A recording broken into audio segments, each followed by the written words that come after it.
Welcome students in our college, Yashwantrao Chavan College of Science, Karad. Myself is Kurade S.R. I am teaching mathematics paper first, जो geometryशी related आहे आणि यामध्ये काही basic concept आज आपण पाहणार आहोत. यामध्ये आपण पहिल्यांदा शिकूया प्लेन कोऑर्डिनेट सिस्टीम. यालाच कार्टेशियन कोऑर्डिनेट सिस्टीम असंही म्हणतात किंवा Cartesian coordinate system. In this system, we take a line horizontal is called as the x-axis, and line perpendicular to this horizontal line is called the y-axis, and the point of intersection is called as the origin, and coordinates are 0, 0. There are these two lines divides the plane into four parts. Is the first quadrant, second quadrant, third quadrant, and fourth quadrant. First quadrant it is made from the origin मुळे या line चे एकूण चार भाग दिसतील पहा. is a positive x-axis, negative x-axis, इकडून इकडे positive. Above this origin is a positive y-axis, and below this origin is a negative y-axis. Now first we see first quadrant. It is made from positive x-axis and positive y-axis, and therefore points on these quadrants are denoted by plus plus. यामध्ये सर्व points हे plus plus या चिन्हाने दाखवता येतील. Now second quadrant. Second quadrant it is made from negative x-axis and positive x-axis, and therefore points on these quadrants are denoted by minus plus. Similarly, in the third quadrant it is made from negative x-axis, negative y-axis, and points on these quadrants are denoted by minus minus. And last, fourth quadrant it is made from positive x-axis and negative y-axis, and therefore the points are denoted by plus minus. Now, if we take any point -2, 3, हा point कोणत्या quadrant मध्ये आहे हे तुम्ही सांगाल का? शिवाय हे तुम्हाला सांगता आलं पाहिजे. S negative positive. Negative positive हा कोणत्या क्वाड्रंट आहे? S the point lies in a second quadrant. Correct. हा पॉइंट सेकंड क्वाड्रंट मध्ये. -2 -3 is a point lies in a third quadrant. +2 -3 is a lies in a fourth quadrant. म्हणजेच आपण points फक्त पाहिले की ते कोणत्या क्वाड्रंट मध्ये आहेत हे सांगू शकतो. अजून काय सांगू शकता तुम्ही पॉइंट्स वरून? हा जर का कोणताही एक पॉइंट हा त्याचे कोऑर्डिनेट्स एकापेक्षा अनेक सांगता येतात का? समजा मी 2, 3 हा पॉइंट घेतला तर तो कसा ड्रॉ होतो? 2, 3 ची पोझिशन आपण कशी फिक्स करणार आहोत? एक्स ऍक्सिस वरती 2 डिस्टन्स इथनं आणि वाय ऍक्सिस वरचा 3 प्राइम अंतर घेणार आहोत आणि आपण इथून परपेंडिक्युलर ड्रॉ करणार आहोत. आणि हा जो परपेंडिक्युलर जिथं एकमेकांना इंटरसेक्ट होतील तो पॉइंट हा आहे 2, 3. यावरून आणखी तुम्हाला काय समजलं? तर हे जे डिस्टन्स आहे, समजा पॉइंटचे कोऑर्डिनेट्स त्याला मी नाव दिलंय P. P is a 2, 3. Then length and draw PM perpendicular to x axis. Perpendicular लंब टाकलेला आहे पहा x axis वरती. तर काय झालं? Length OM. आता हा ओरिजिन नेहमीच O या अक्षराने दाखवतात. लेंथ ऑफ OM ही किती असेल? किती आहे? हा किती अंतरावरचा पॉइंट तुम्ही घेतलात? as it is a 2, and therefore length of O पासून ओरिजिन पासून या पॉइंटचं अंतर आहे 2. तर लेंथ ऑफ PM हे किती असेल? एक्स ऍक्सिस वरचं अंतर हे इथे आपल्याला मिळालं पहा. वाय ऍक्सिस वरचं अंतर हा वाय ऍक्सिस वरती पॉइंट आहे, मात्र हे वाय ऍक्सिस आहे का? नाही, ही वाय ऍक्सिसला पॅरलल आहे. मात्र ते ओरिजिन पासून वायच्या या पॉइंटचं जे अंतर असेल तेच याचंही आहे. आणि हे अंतर किती आहे? Yes, it is a 3. म्हणजेच आपण कोणताही एक पॉईंट फिक्स करत असताना काय काय लक्षात घेतो तर तो पॉईंट पासून आपण परपेंडिक्युलर ड्रॉ करू शकतो एक्स ऍक्सिस वाय ऍक्सिसला. त्या पॉईंट एक्स ऍक्सिस वरती असणारे कोऑर्डिनेट्स यावरून आपण आणि वाय ऍक्सिस वरती असणाऱ्या कोऑर्डिनेट्स यावरून आपण त्या पॉईंटचे कोऑर्डिनेट्स फिक्स करत असतो. हे कोऑर्डिनेट्स कसे लिहिले जातात तर हे कोऑर्डिनेट्स नेहमीच पहिला कोऑर्डिनेट एक्स दुसरा कोऑर्डिनेट वाय याच पद्धतीने लिहिले जातात. त्यानंतर अजून आपल्याला काय सांगता येईल हे ठीक आहे एक्स ऍक्सिस आणि वाय ऍक्सिस वरचे कोऑर्डिनेट्स कसे लिहितात आपण क्वाड्रंटचे सर्व काही पाहिलेले रोज. आता एक्स ऍक्सिस आणि वाय ऍक्सिस वरचे कोऑर्डिनेट्स कसे असतात तर एक्स ऍक्सिस वरचा हा कोऑर्डिनेट आपण लिहित असताना हा नेहमी 2 0 असाच लिहितो. कारण काय कारण एक्स ऍक्सिस वरती वाय कोऑर्डिनेट हे नेहमीच 0 असतात. आणि therefore इथं जर तो पॉइंट असेल तर तो असेल -2 0 -3 0 या पद्धतीने पॉइंटचा कोऑर्डिनेट हा ऑर्डर्ड पेअर मध्ये लिहितात. आपण प्लेन पाहतो एक्स ऍक्सिस आणि वाय ऍक्सिसशी रिलेटेड म्हणजे एकूण दोन पेअर असते आणि ती पेअर कसे लिहितात तर नेहमीच पहिला पेअर हा एक्स आणि दुसरा हा वाय आणि कोणताही पॉइंट आपल्याला डिफाईन करत असेल तर एक्स वाय नीच डिफाईन करतो. Along x axis Y coordinate is always 0 and therefore equation of x axis is y is equal to 0. ठीक आहे पुढे जाऊयात अलॉंग y axis. याचप्रमाणे तुम्ही y axis साठी काय सांगाल has along y axis इथला हा पॉइंट हा 3 0 लिहायचा का तर 3 0 लिहिला तर हा y x axis वरती असायला हवा. तो y axis चा पॉइंट असला नाही आणि आपण दाखवतो तो y axis म्हणजे आपण इथं चूक करतो. हा पॉइंट 3 0 नाही तर तो कोण आहे 0,3. Along x axis y axis x coordinate is a 0. Along y axis always x coordinate is 0 and therefore the equation of y axis is x is equal to 0. ठीक आहे आपण इक्वेशन कडे वळतच आहोत तर आपण यातल्या कुणाकुणाचे इक्वेशन्स पाहिलेले आहेत एस एक्स ऍक्सिस चे इक्वेशन पाहिलं वाय ऍक्सिस चं पण इक्वेशन पाहिलं. एक्स ऍक्सिस चे इक्वेशन काय डिफाइन केलं इक्वेशन काय डिफाइन केलं as it is y is equal to 0.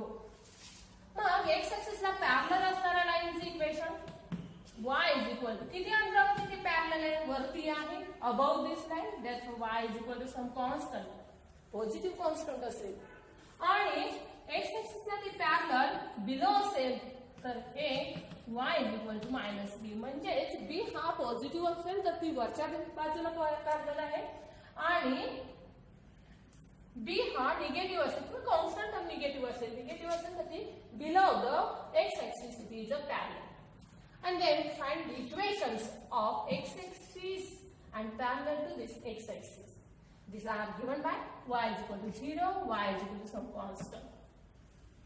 अशाच प्रकारे आपण y axis चे इक्वेशन पाहू शकतो. हा सांगा बघू तुम्ही y axis चे इक्वेशन काय लिहाल yes equation of y axis is x is equal to 0. कारण आपण आताच म्हणले का 0 व्हायचं x is equal to 0 हेच काही इक्वेशन आहे. अलॉंग y axis ही y axis ओरिजिन मधून जाते. यावरचा प्रत्येक x कोऑर्डिनेट हा 0 असतो. Equation of y axis is therefore x is equal to 0. Now equation of parallel to this y axis is x is equal to की या axis वरचा सगळा समजा 2 इतक्या अंतरावर असेल तर या लाईनचे equation x is equal to 2 आहे. कारण इथला कोणताही पॉइंट घ्या त्याचा x कोऑर्डिनेट हा 2 आहे आणि बदलतो कोण फक्त y कोऑर्डिनेट बदलतो 2. फोर्थ क्वाड्रंट मध्ये जरी आलं तर फोर्थ क्वाड्रंट आपला कसा डिफाइन केला प्लस मायनस आणि म्हणून लाईनचं या इक्वेशन कसं डिफाइन झालं यस 2 कॉमा समजा हा 2 असेल तर -2. इथला पॉइंट समजा हा 3 असेल 2 कॉमा 3.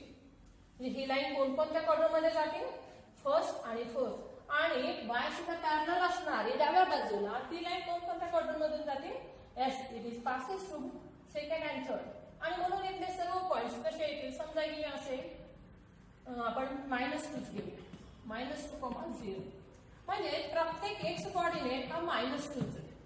कोणताही पॉइंट घ्या हा -2 आहे. x कोऑर्डिनेट फक्त y कोऑर्डिनेट समजा हा मी प्लस 2 घेतला कारण हा positive x Y axis related -2 +2 आणि हा काय -2 -2 म्हणजेच निगेटिव्ह पॉझिटिव्ह निगेटिव्ह निगेटिव्ह म्हणजे सेकंड आणि थर्ड क्वाड्रंट मध्ये ही लाईन आहे हे आपण सहज सांगू शकतो. हे झालं X axis Y axis, X ऍक्सिसला पॅरलल असणाऱ्या लाईनची इक्वेशन्स आणि वाय ऍक्सिसला पॅरलल असणाऱ्या लाईनची equations. Now we know the equation of line, general line. Line means S is a line and its equation. आता ही लाईन म्हणजे हा सेट ऑफ पॉइंट्स. आता आपण या सेट ऑफ पॉइंट्सचा काही विचार करणार नाही, फक्त या लाईनचं इक्वेशन आपल्याला माहिती आहे का?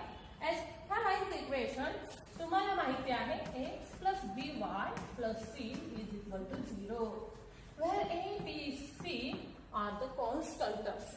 म्हणजे 2 3 4 नंबर्स आहेत.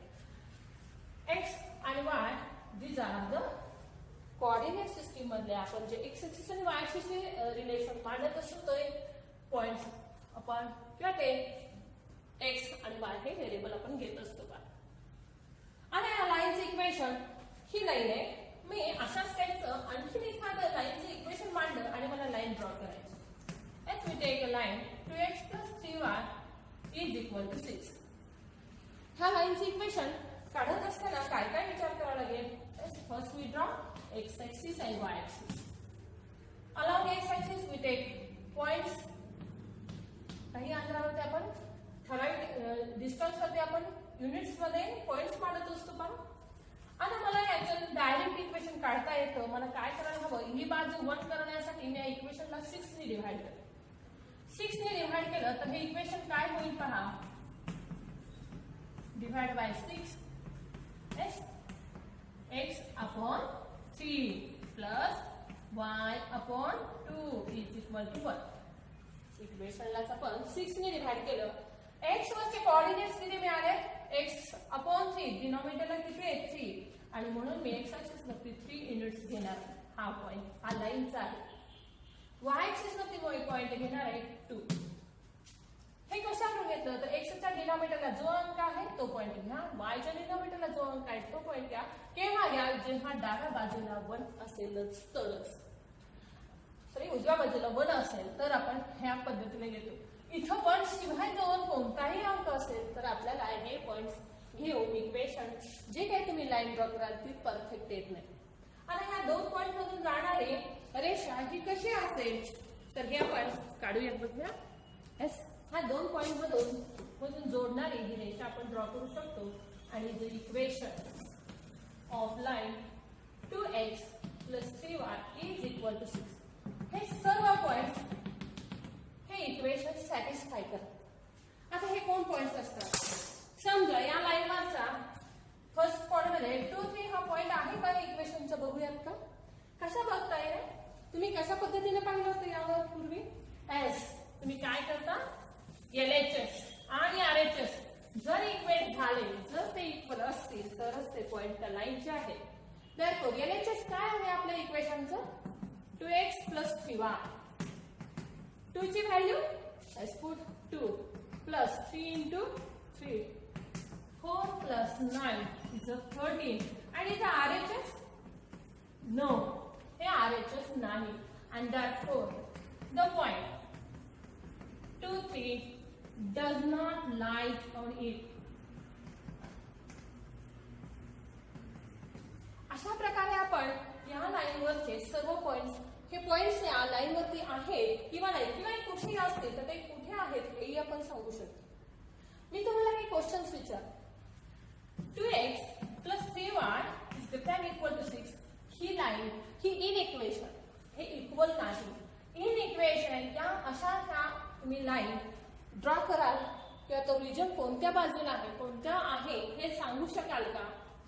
किंवा 2x + 3y is less than equal to 6 S असा रिजन मला तुम्हाला दाखवता येईल का? एस आपण हे पाहणार आहोत आपल्या लिनियर इन इक्वेशन या चॅप्टर मध्ये.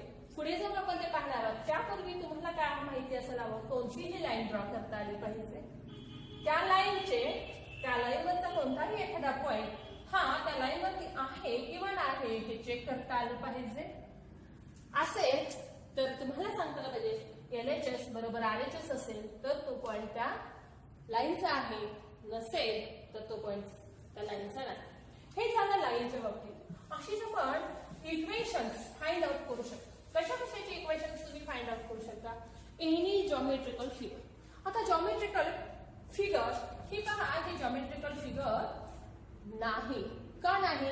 कारण यामध्ये कोणताही कोणतीच हे सांगता येत नाही, कंडिशन सांगता येत नाही की ह्यापासून इथपर्यंत अंतर हे काय आहे, अरे इथं वेगळंच आहे, इथं कर्व आहे, इथं सरळ आहे, म्हणजे ही जॉमेट्रिकल फिगर नाही.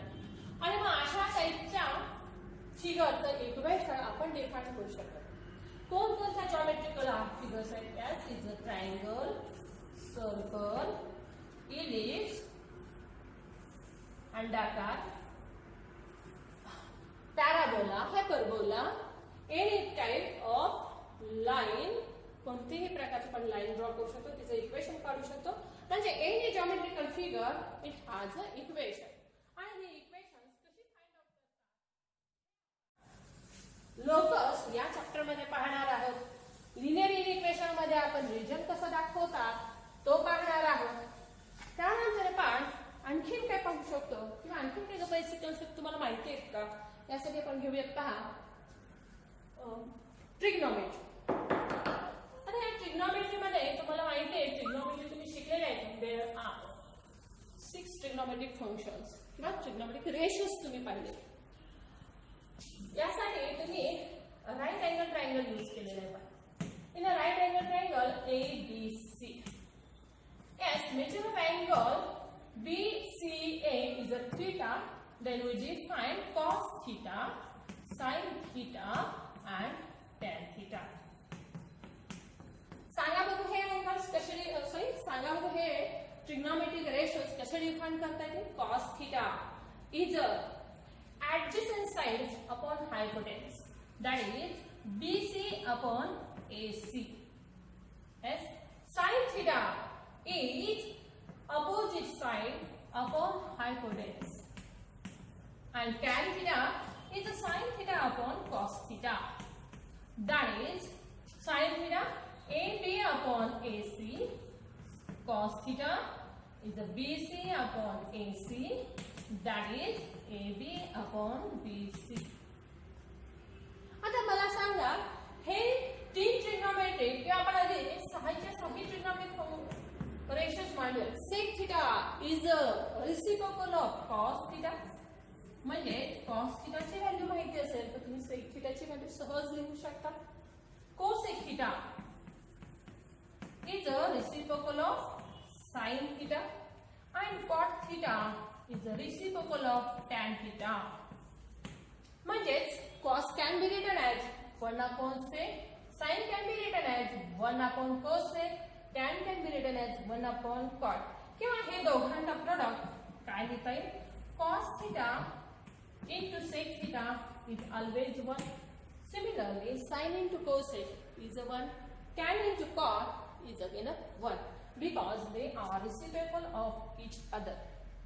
या सहा ट्रिग्नोमेट्रिक फंक्शन्स मध्ये एकूण आपल्याला तीन महत्त्वाचे वाटतात. कारण हा तिघांचे रेसिप्रोकल कसे असतील. समजा sin थीटाची किंमत तुम्हाला मिळाली आहे 1/2. Value of sin theta is 1/2. Then find the value of cosec theta. Yes, it's a reciprocal of 1/2 and it is a 2. म्हणजे cos sin tan याच्यावरून तुम्हाला sec cosec cot च्या व्हॅल्यू सहजपणे काढता येतात. बर तुम्हाला या सहा पैकी तीनची खूप गरज वाटते. ठीक आहे, या तीन मध्येही मला या दोनची फार गरज आहे. कारण cos आणि sin ची व्हॅल्यू जर माहिती असेल तर tan ची व्हॅल्यू आपण सहजपणे काढू शकतो. म्हणजेच एकूण 6 ट्रिग्नोमेट्रिक फंक्शन्स आहेत. ह्या तिघांच्या मध्ये आणि या तिघांच्या मध्ये एकमेकांमध्ये रिलेशन आहे, सिंपल रिलेशन आहे. त्यावरून आपण त्या तिघांना आपण परत महत्त्व देऊया. या तिघांमध्येही फक्त दोघं म्हणजेच ट्रिग्नोमेट्री जेव्हा तुम्ही अभ्यासाल तेव्हा कशा पद्धतीने आपण त्यातल्या त्यात महत्त्वाचा आपण पार्ट कसा डिफाइन करू शकू. 6 मध्ये 3चा आणि 3 मध्ये परत ह्या 2चा अभ्यास जास्त करूया. आणखीन काही फंडामेंटल आयडेंटिटीज तुम्हाला माहिती आहेत का? येस, एकूण 3 फंडामेंटल आयडेंटिटीज आहेत. कोणकोणत्या आहेत ह्या बरं? First one is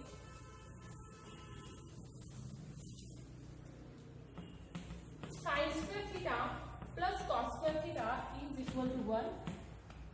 Second one is 1 plus tan square theta is equal to sec square theta. Third one is 1 plus cos square theta is equal to cosec square theta. Again we know the angle like this. If we convert sin to cos, तुम्हाला sin मधून cos मध्ये convert होता येतं का? किंवा cos मधून sin, sin मधून आपण cosec मांडू शकतो किंवा cos मधून sec मध्ये जाता येतं. मात्र sin मधून cos s आणि ही मेथड तुम्ही पाहिले पहा. cos of 90 minus theta is a sin theta. म्हणजे cos या ट्रिग्नोमेट्रिक रेशो मधून तुम्ही पुन्हा मध्ये गेला sin पुन्हाच आधार घ्यावा लागला ना. S 90 minus theta. आणखी असाच पद्धतीने cos 90 minus theta we get sin theta. Sorry sin 90 minus theta परत मधून तुम्ही जाता cos मध्ये, tan मधून cot, cot मधून tan. ठीक आहे, असे मी तुम्ही केलेलं आहे. आता तुम्ही काय करणार आहात? We know the angles of any measure. Any measure means measure of angle minus 400 degree. आता ट्रिग्नोमेट्री आपण पाहणार आहोत. ती ट्रिग्नोमेट्री डिफाइन कुणावरती होते? बघा, आपण ट्रिग्नोमेट्री म्हणलं की काय डिफाइन करतो? एखादा पॉइंट वरती डिफाइन करता का तुम्ही ट्रिग्नोमेट्री? एस नाही. रेषाखंड एखादे AB हा लाईन सेगमेंट घेतला, साइन ऑफ AB म्हणता का? नाही. कुणासाठी ट्रिग्नोमेट्री असते? Trigonometry is defined on angle आणि अँगल ऑफ टाइप थीटा. आता हा जो अँगल आपण थीटा म्हणतो हा डिग्री मध्ये असतो. अजून एक मेजरमेंट आहे ज्याला आपण रॅडियन असं म्हणतो. That is theta radian. जसं डिग्री लिहिला रॅडियन, हे आपण पाहणार आहोत. आणखीन तुम्हाला मग काय माहिती आहे की मला या टाइपचं मेजरमेंट हवं. एनी मेजर ट्रिग्नोमेट्रिक फंक्शन्स ही जी तुमची लिमिटेड डिफाइन झाली होती कशामध्ये? Please from 0 to 90 degree. 0 to 90 मध्येच तुम्ही डिफाइन करत होता आणि इथे राईट अँगल ट्रायंगल मध्येच जे डिफाइन करत होता त्याच्या ऐवजी आपण ही ट्रिग्नोमेट्री डिफाइन करणार आहोत for any measure. For any measure any मध्ये कोण कोण येतं? सर्व पॉझिटिव्ह आणि सर्व निगेटिव्ह अँगल्स. किती पॉझिटिव्ह अँगल्स आहेत? मोजता येत नाही, कितीतरी आहेत. That is minus infinity to plus infinity पर्यंतचे सर्व अँगल्स आपण डिफाइन घेऊयात. तेव्हा आपल्याला ट्रिग्नोमेट्रिक फंक्शन्स डिफाइन करता आले पाहिजे. आणि त्यासाठी आपण शिकणार आहोत ट्रिग्नोमेट्रिक फंक्शन. पेपर फर्स्ट मधला पहिला चॅप्टर आपण पाहतोय अँगल अँड इट्स मेजरमेंट. त्यानंतर आपण सेकंड मध्ये जाणार आहोत ट्रिग्नोमेट्रिक फंक्शन. आणि ही ट्रिग्नोमेट्री जेव्हा तुम्ही शिकाल तेव्हा या ट्रिग्नोमेट्रीचे बेसिक कन्सेप्ट आपण सर्व काही शिकणार आहोत. त्यामध्ये आहे प्रामुख्याने 2 ट्रिग्नोमेट्रीशी रिलेटेड आपण काय काय पाहणार आहोत. तर तुम्हाला माहिती आहे साइन ऑफ थिटाच्या व्हॅल्यूज किंवा आपण अँगल घेणार एनी मेजर मध्ये आपण पॉझिटिव्ह निगेटिव्ह असे कोणतेही अँगल घेणार. Do you know the value of sine of minus theta, cos of minus theta, tan of minus theta याच्या व्हॅल्यूज आपण यावर्षी पाहणार आहोत. That is measure of any angle. आपण शिकण्यापूर्वी सुद्धा आपल्याला मायनस थिटा जर निगेटिव्ह असेल तर याच्या व्हॅल्यूज काय होतात? साइन थिटाच होतात की मायनस साइन थिटा होतात. ह्या टाइपची सोल्युशन्स आपण यावर्षी पाहणार. अजून तुम्हाला काय पाहिजे तर अँगल ऑफ π/2 किंवा 90 in multiple of 90 these angles are called as quadrantal angles. आणि मग या quadrantal angles मधून sin of that is 270 plus theta याची व्हॅल्यू काय होते? that is 270 is a integral multiple of 90 degree. 9 त्रिक 27 म्हणजे 3 times of 90 It is an odd multiple of 90 and therefore we convert into cos theta. But the sign याची चिन्ह कशी असावी लागतात त्यासाठी आपल्याला ट्रिग्नोमेट्रिक प्रत्येक क्वाड्रंट मध्ये कोणकोणते ट्रिग्नोमेट्रिक फंक्शन्स पॉझिटिव्ह आहेत कोण निगेटिव्ह आहेत याचाही विचार करावा. ट्रिग्नोमेट्रीचे मुळात डेफिनेशन आपण थोडीशी बदलणार आहोत या वर्षीसाठी. म्हणजे तुम्हाला काय काय पाहायचंय खूप काही व्हेरिफिकेशन तुम्ही इथं पाहणार आहोत ट्रिग्नोमेट्रीच्या डेफिनेशन्स पासून. ट्रिग्नोमेट्री मध्ये प्रत्येक अँगल साठी तुम्हाला डिफाइन करता आला पाहिजे. यामध्ये अशा टाईपचे जे अँगल्स आहेत त्यांना आपण अलाइड अँगल म्हणतो. अलाइड अँगल साठी ट्रिग्नोमेट्री काय करते किंवा त्याच्यामध्ये कोणकोणत्या क्रिया होतात. तसंच ट्रिग्नोमेट्रिक फंक्शन आपण पाहणार आहोत. This is the sum of the measures. आपण अँगल्स फक्त घेतले होते. आता आपण काय म्हणतोय sine of a plus B याची व्हॅल्यू अशी लिहितात का sine a plus sine B जसं आपण ब्रॅकेट सोडवतो नाही. याची व्हॅल्यू अशी लिहित नाही. याची व्हॅल्यू लिहिण्यासाठी काही फॉर्म्युलेज आहेत किंवा काही प्रूफ्स आहेत आपण ते पाहणार आहोत. मग साइन आहे साइन a प्लस बी असेल तर साइन a मायनस बी तिथं असेलच. कॉस a प्लस बी आला कॉस a मायनस बी याच्या व्हॅल्यूज आपण इथे पाहणार आहोत इन चॅप्टर ट्रिग्नोमेट्री आणि त्यानंतर ट्रिग्नोमेट्री सेकंड मध्ये. त्यानंतर अजून काय आपल्याला पाहायचं आहे साइन प्लस साइन याची बेरीज साइन प्लस साइन साइन समजा 30 असेल प्लस साइन 45 असेल तर sine plus sine is not equal to sine of 75 अशी घेताय येत नाही. यासाठी काही फॉर्म्युले आहेत. आता हे सर्व बेसिक कन्सेप्ट जेवढे आपले क्लिअर असतील तेव्हा आपल्याला पुढचे याच्याशी रिलेटेड सर्व एक्झाम्पल सोडवणं सोपं. आता बेसिक कन्सेप्ट म्हणजेच आपला जो पाया आहे तो जेवढा पक्का तेवढा मॅथमॅटिक्सचे सर्व एक्झाम्पल्स. आता यावरती आपण दोन भाग करू शकतो. पहा कधी कधी आपल्याला काही एक्झाम्पल्स सॉल्व्ह करा असं म्हटलं की डोकं दुखायला लागतं. डोकं कोणाचं दुखतं आणि कुणाचं दुखत नाही यावरती मी तुम्हाला थोडं सांगणार आहे. ज्यांना ते बेसिक किंवा त्यांचे कन्सेप्ट क्लिअर नसतील त्यांना ते डोकं दुखल्यासारखं जाणवतं आणि ज्यांची तयारी असते त्यांना ते फार इंटरेस्टिंग वाटतं आणि इंटरेस्टिंग असेल तर तो सब्जेक्टचं नॉलेज आपलं वाढतच जातं. म्हणजेच काय केलं पाहिजे मॅथमॅटिक्स शिकत असताना आपल्याला जेवढे बेसिक कन्सेप्ट क्लिअर करता येतील तेवढे आपण केलेच पाहिजे. आणि एकदा जर का ते क्लिअर झाले तर आपल्याला हा जो सब्जेक्ट आहे हा एक तर या स्वतः सब्जेक्टचा पाया तर आहेच शिवाय तो फिजिक्सचा खूप मोठा आधार आहे केमिस्ट्रीचा आहे सायन्सच्या सर्व सब्जेक्टचा हा खूप मोठा आधार आहे किंवा त्याला आपण पायाच आहे म्हणूया. याच्याशिवाय कोणत्याही स्पर्धा परीक्षा तुम्ही द्यायला जा तुमचा मॅथ्स जितका चांगला तेवढा त्या परीक्षेचे मेरिट चांगलं असतं. आणि या सर्वांचा विचार करता मॅथमॅटिक्स या सब्जेक्ट पासून पळून न जाता त्याला आपला मित्र किंवा त्याला आपला इंटरेस्टिंग सब्जेक्ट बनवण्यासाठी आपण त्यातले बेसिक कॉन्सेप्ट क्लिअर करा. आणि हे जे कन्सेप्ट आहे हे क्लिअर नसतील काही शंका असतील तर तुम्ही त्या आम्हाला विचारत जा.